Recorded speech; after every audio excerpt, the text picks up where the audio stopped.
नमस्कार साथियों। संसद का ये सत्र अत्यंत महत्वपूर्ण है।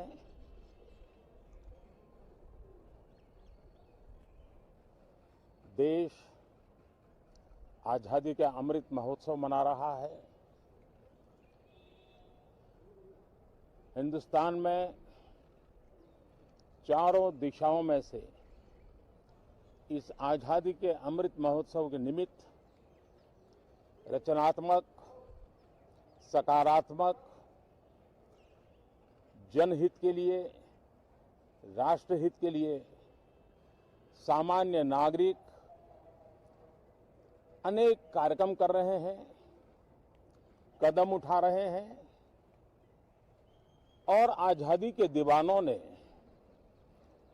जो सपने देखे थे उन सपनों को पूरा करने के लिए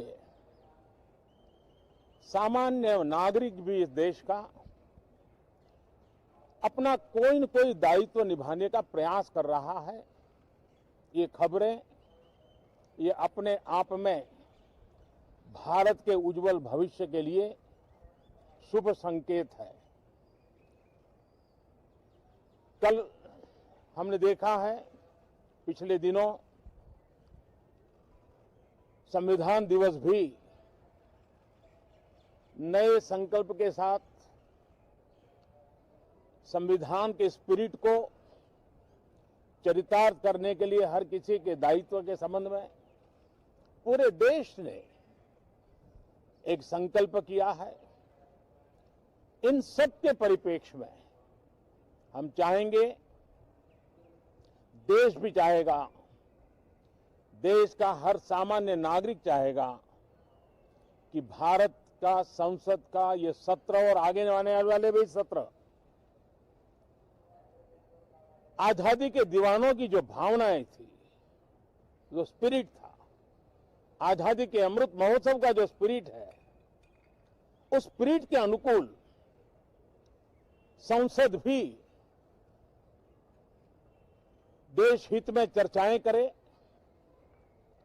देश की प्रगति के लिए रास्ते खोजे, देश की प्रगति के लिए नए उपाय खोजे और इसके लिए ये सत्र बहुत ही विचारों की समृद्धि वाला, दूरगामी प्रभाव पैदा करने वाले सकारात्मक निर्णयों वाला बने। मैं आशा करता हूं कि भविष्य में संसद को कैसा चलाया, कितना अच्छा कंट्रीब्यूशन किया, उस तराजू पे तोला जाए, न कि किसने कितना जोर लगा करके संसद के सत्र को रोक दिया। ये मानदंड नहीं हो सकता है। मानदंड ये होगा कि संसद में कितने घंटे काम हुआ, कितना सकारात्मक काम हुआ।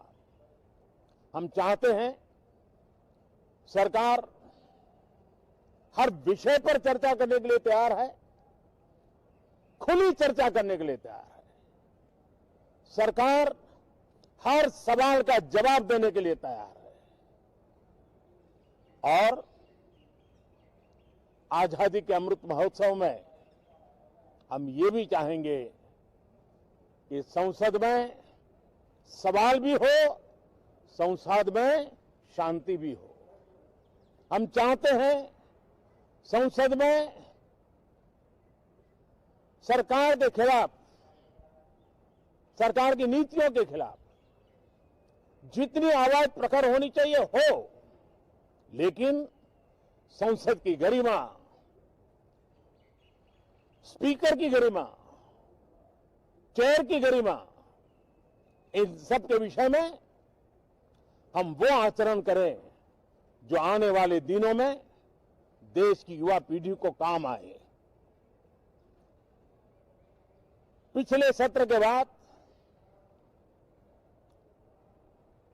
कोरोना की विकट परिस्थिति में भी देश ने 100 करोड़ से अधिक डोजेज कोरोना वैक्सीन और अब हम 150 करोड़ की तरफ तेजी से आगे बढ़ रहे हैं। नए वेरिएंट की खबरें भी हमें और सतर्क करती हैं और सजग करती हैं। मैं संसद के सभी साथियों को भी सतर्क रहने के लिए प्रार्थना करता हूं। आप सभी साथियों को भी सतर्क रहने के लिए प्रार्थना करता हूं, क्योंकि आप सबका उत्तम स्वास्थ्य, देशवासियों का उत्तम स्वास्थ्य ऐसी संकट की घड़ी में हमारी प्राथमिकता है। देश के 80 करोड़ से अधिक नागरिकों को इस कोरोना काल के संकट के में और अधिक तकलीफ न हो, इसलिए प्रधानमंत्री गरीब कल्याण योजना से अनाज मुफ्त में देने की योजना चल रही है। अब इसे मार्च 2022 तक समय आगे कर दिया गया है। करीब 2,60,000 करोड़ रुपए की लागत से 80 करोड़ से अधिक देशवासियों को गरीब के घर का चूल्हा जलता रहे, इसकी चिंता की गई है। मैं आशा करता हूं